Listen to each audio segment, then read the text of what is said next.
குறைந்த விலையில் மக்களுக்கு தரமான சேவை செய்யும் நோக்கத்தோடு ஜெயச்சந்திரன் டெக்ஸ்டைல்ஸ் திறக்கப்பட்டுள்ளதாக அந்நிறுவனத்தின் நிறுவனர் ஜெயச்சந்திரன் தெரிவித்துள்ளார்.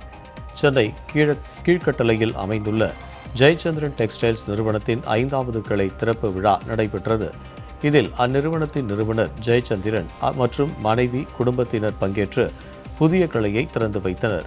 தீபாவளி பண்டிகையை முன்னிட்டு சிறப்பு தள்ளுபடி வழங்கப்பட்டுள்ளதாகவும் பிரத்யேக சலுகையாக 1 சவரன் தங்க நகை வாங்கும் வாடிக்கையாளர்கள் 4000 மதிப்புள்ள ஜவுளிகளை இலவசமாக பெறலாம் எனவும் அந்நிறுவனத்தின் இயக்குநர் சுந்தர் ஜெயச்சந்திரன் தெரிவித்தார்.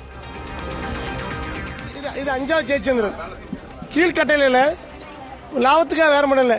ஐ want to do like service. ஏன்னா நம்ம கடை நடத்துறது கஸ்டமர் தந்த பணம், எங்கள் பணம் கிடையாது. நம்ம அவங்களுக்கு சர்வீஸ் பண்ணணும். கோல்டு பர்ச்சேஸ் பண்ணீங்கன்னா 4000 துணி, ஒரு பவுன் வாங்கினீங்கன்னா 4000 துணி இப்போ ஃப்ரீயாக பர்ச்சேஸ் பண்ணிக்கலாம். பட்டு சேரை 1க்கு 2 ஃப்ரீ போட்டிருக்கும் ஸ்கீமு. எனது உயிரின் மேலான எனது கஸ்டமர் வாடிக்கையாளர்களுக்கும் இந்த கடை திறந்ததுக்கு பேர் ஆதரவு தந்ததுக்கு மிக்க நன்றியை தெரியப்படுத்திக் கொள்கிறேன்.